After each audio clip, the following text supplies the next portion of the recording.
Hello बच्चों, इसके पहले आपने पढ़ लिया है 2 फाइलम, 4 फाइलम टोटल पढ़े हैं। पर इसके जस्ट पहले वाले वीडियो में आपने 2 फाइलम पढ़ा, टीनोफोरा, प्लैटीहेल्मिन्थेस।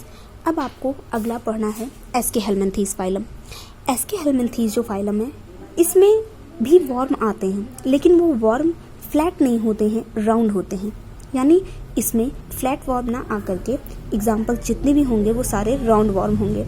तो ये जो होते हैं एस्केहेल्मिन्थेस, इनको राउंड वर्म भी कहा जाता है। इसे राउंड वर्म भी कहा जाता है। दूसरा, ये फ्री लिविंग होते हैं। इनका कैरेक्टर बता रहे हैं, ये फ्री लिविंग होते हैं, यानी फ्री स्विमिंग ये इजीली कर लेते हैं। साथ ही साथ ये एक्वेटिक नेचर के होते हैं, लेकिन कुछ एग्जाम्पल इसके टेरेस्ट्रियल में भी आते हैं। टेरेस्ट्रियल का मतलब हो गया लैंड एनिमल, तो कुछ टेरेस्ट्रियल होते हैं। दूसरा, या ये पैरासाइट नेचर के भी होते हैं। ये ध्यान रखिएगा, हमने पैरासाइट कहा है, ये इंडो पैरासाइट नहीं होते हैं, सिर्फ पैरासाइट नेचर के होते हैं। प्लांट या एनिमल दोनों पर ये इजिली सर्वाइव कर सकते हैं। इनकी बॉडी जो होती है वो बाइलेटरली सिमेट्रिकल होती है। बाइलेटरली सिमेट्रिकल इनकी बॉडी होती है। साथ ही साथ ये ट्रिप्लोब्लास्टिक नेचर शो करते हैं। ये ट्रिप्लोब्लास्टिक नेचर के होते हैं और इसमें स्यूडोसिलोमेट होता है। हमने आपको पहले बताया था, स्यूडो का मतलब होता है झूठा, यानी सिलोमेट जैसा पार्ट होता है, पर स्यूडो का मतलब होता है झूठा। तो स्यूडोसिलोमेट का मतलब होगा सिलोमेट जैसा कुछ होगा, लेकिन वो एग्जैक्टली सिलोमेट नहीं होगा। ये हो जाएगा स्यूडोसिलोमेट, ये एनिमल होंगे। इनका जो एलिमेंट्री कैनाल होगा वो वेल डेवलप्ड होगा, यानी जो एलिमेंट्री कैनाल का मतलब हो गया डाइजेस्टिव, जो पूरे ऑर्गन्स होंगे, डाइजेस्टिव ट्रैक्ट होगा, ये इनमें डेवलप होगा। तो इसमें जो एलिमेंट्री कैनाल होंगे वो प्रेजेंट होंगे। अगला, इनमें एक्सक्रीटरी जो मटेरियल होगा वो बॉडी से रिमूव होगा, बॉडी कैविटी से रिमूव हो जाएगा। उस मतलब होल बॉडी होगी इनकी, उनमें पोर होंगे, उस पोर के रास्ते से एक्सक्रीटरी मटेरियल रिमूव हो जाएगा। यानी हम कह सकते हैं कि इनके पास एक्सक्रीटरी ऑर्गन होंगे लाइक पोर, यानी पोर की तरह होंगे इनके एक्सक्रीटरी ऑर्गन। एकदम वेल डेवलप नहीं होंगे कि इसमें किडनी या यूरेटर, यूरिनरी ब्लैडर वगैरह पाए जाए, ये चीज़ें इनमें नहीं होंगी। लेकिन हाँ, पोर लाइक स्ट्रक्चर होंगे जो एक्सक्रीशन के प्रोसेस को कंप्लीट करेंगे। दूसरा, इनका जो सेक्स होगा, यानी जो इनके सेक्सेस होंगे वो सेपरेट होंगे, मेल और फीमेल दोनों अलग अलग होंगे। जैसे सेक्सेस सेपरेट होंगे, यानी मेल और फीमेल अलग होंगे और ये डाइसियस नेचर को शो करेंगे। हम इनको मेल और फीमेल को आइडेंटिफाई कर सकते हैं इजली। जो मेल होते हैं वो बिल्कुल सीधे होते हैं, एस्कैरिस में एग्जाम्पल में आता है, मेल बिल्कुल सीधे होते हैं। जो फीमेल होती है वो थोड़ी सी राउंड होती है, टर्न हुई होती है। हालांकि इसको हम राउंडेड स्ट्रक्चर में बनाएंगे, कुछ ऐसा ये दिखेगा एस्कैरिस, और ये कुछ ऐसा दिखेगा। तो इस तरीके से मेल और फीमेल एस्कैरिस होते हैं जो इसके एग्जाम्पल में आते हैं। अगला, इनका जो फर्टिलाइजेशन होता है, इनका जो फर्टिलाइजेशन होता है वो इंटरनल फर्टिलाइजेशन को शो करते हैं। और इनके जो एग्जाम्पल्स आते हैं, इनके एग्जाम्पल में एस्कैरिस आएगा। एस्कैरिस जिसे हम केचुआ बोलते हैं, और उसी एस्कैरिस को राउंड वर्म भी कहा जाता है। और इसके एग्जाम्पल में हुक वर्म आएगा, और इनका फाइलेरिया वर्म भी आएगा। फिलेरिया वर्म भी आएगा, जिसको ये हुक वर्म को ही एंकाइलोस्टोमा भी कहते हैं, और फाइलेरिया वर्म को वाउचेरिया भी कहते हैं। तो ये हुक वर्म को एंकाइलोस्टोमा और वाउचेरिया ये साइंटिफिक नेम होता है, बाकी ये आपका इंग्लिश नेम है। चलते हैं नेक्स्ट फाइलम की ओर। अगला फाइलम है एनेलिडा। चलते हैं एनेलिडा फाइलम की ओर, इसके कैरेक्टर को देखते हैं। जो एनेलिडा फाइलम में होते हैं, इसमें आपने देखा होगा एक ऐसा जिसको हम गाँव में लोग गूजर बोलते हैं, फिलहाल ऐसा ही कुछ होता है, और वो उसके ऐसे ढेर सारे पैर निकले हुए दिखाई देते हैं।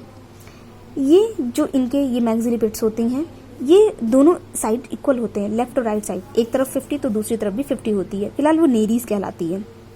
और ये अपने अर्थवॉर्म देखा होगा, अर्थवॉर्म जिसको जोंक कहते हैं, तो अर्थवर्म मतलब जोंक की तरह ही वो होता है। तो जो अर्थवर्म इंसेक्ट होता है उसका यूज़ करते हैं, पहले के लोग उसका यूज़ करते थे, हमारे पूर्वज। वो टाँका जैसे अब लगता है, आज के समय में टाँके लगते हैं, तो उस पर हम सिलाई करते हैं। तो पहले के लोग जब कहीं घाव होती थी, कोई कहीं पे भी वाउंड होती थी, तो वो उस जगह पे ऐसे उस इंसेक्ट्स को लगा करके और वहाँ पे वो बैंडेज कर देते थे, जिसकी वजह से उसके मसल्स जो होते थे वो गल जाते थे। उनकी ह्यूमन बॉडी जो होती है वो उसको एब्जॉर्ब कर लेती थी, और इसकी बॉडी जो होती है वो सिगमेंटेड होती है। ये इसकी खास बात है। इस फाइलम के जितने एनिमल्स होंगे उन सभी की बॉडी जो होगी वो सिगमेंटेड बटी हुई होगी। चलिए पहले बढ़ते हैं कैरेक्टर की ओर। इनके जो एनिमल्स होंगे वो एक्वेटिक नेचर के होंगे। वो उस एक्वेटिक नेचर में ये मैराइन भी आ सकता है और फ्रेश वाटर भी आ सकता है। एक्वेटिक में मैराइन भी आ जाएगा और फ्रेश वाटर भी आ जाएगा, यानी ये एनिमल फ्रेश वाटर और मैराइन दोनों ही होते हैं। और कुछ एनिमल ऐसे होते हैं जो टेरेस्ट्रियल नेचर को शो करते हैं, यानी लैंड पे भी रह लेते हैं। अगला, ये फ्री स्विमिंग करते हैं। ये फ्री स्विमिंग करते हैं यानी अकेले ये रह लेते हैं, और ये साथ ही साथ पैरासाइट नेचर को शो करते हैं। ये भी पैरासिटिक नेचर को ये दिखाते हैं। बात और आती है ऑर्गन सिस्टम की। तो इनके जो ऑर्गन सिस्टम होते हैं ये भी बाइलेटरली सिमेट्रिकल होते हैं। बाइलेटरली सिमेट्रिकल इनकी बॉडी होती है, और इनके पास भी लोकोमोशन के लिए ऑर्गन होता है। इनके फ्लैजिला मीन्स हम कह सकते हैं ऐसे जो स्ट्रक्चर्स होते हैं इसको मैक्सिलिपिड्स कहते हैं, ये उनके पास होती है, या उसी को हम एपेंडेजेस नाम से जानते हैं। यानी एपेंडेजेस कहें या फिर हम उसी को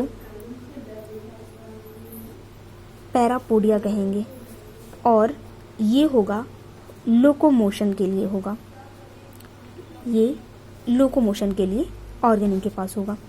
अगला, इनकी जो बॉडी होगी, पूरी की पूरी बॉडी जो होगी वो सिगमेंटेड होगी, और इनके पास ऑस्मो रेगुलेशन के लिए और एक्सक्रीशन के लिए ऑर्गन होगा। ऑस्मो रेगुलेशन और एक्सक्रीशन के लिए एक ऑर्गन होगा जिसको हम नेफ्रीडिया कहेंगे। नेफ्रीडिया होगा इनके पास। इसके और कैरेक्टर की ओर अगर हम बढ़ें तो ये एक ऐसा फाइलम है, इसमें डायोसियस और मोनोसियस दोनों तरह के एनिमल्स होंगे। यानी कि मेल और फीमेल, कुछ ऐसे एनिमल होंगे जिसमें मेल और फीमेल सेपरेट भी होंगे, कुछ ऐसे भी होंगे जिसमें मेल और फीमेल एक ही बॉडी में होंगे। तो एक ही बॉडी में होंगे, हम इनको मोनोसियस कहेंगे, और साथ ही साथ डायोसियस भी, डायोसियस नेचर के भी होंगे। और इनका जो रिप्रोडक्शन होगा, और इसमें जो रिप्रोडक्शन होगा वो सेक्सुअल रिप्रोडक्शन होगा। मैक्सिमम इसमें सेक्सुअल रिप्रोडक्शन ही होगा। इसके एग्जाम्पल में आएगा नेरीज और हेट्रोनेरीज आएगा, जैसे कि ये एग्जाम्पल बता रखी थी इस टाइप के एनिमल। हेट्रोनेरीज भी आएगा। बॉडी सिगमेंटेड होगी, इनकी भी बॉडी सिगमेंटेड होती है। और जो अर्थवर्म था, अर्थवर्म को ही साइंटिफिक नेम फेरेटिमा पोस्टुमा होता है। फिलहाल आप अर्थवर्म याद रखिएगा। अर्थवर्म जो है वो इसका एग्जाम्पल है। और एक होता है ब्लड शकिंग लीच, जिसको बोलते हैं, ब्लड को शक करने का काम करता है, तो उसको ब्लड शकिंग लीच कहा जाता है। इसको हिरोडेनेरिया कहते हैं, साइंटिफिक नेम इसका हिरोडेनेरिया है। तो आप इसको याद रखेंगे। इतने एग्जाम्पल्स एनिलिडा फाइलम के होते हैं।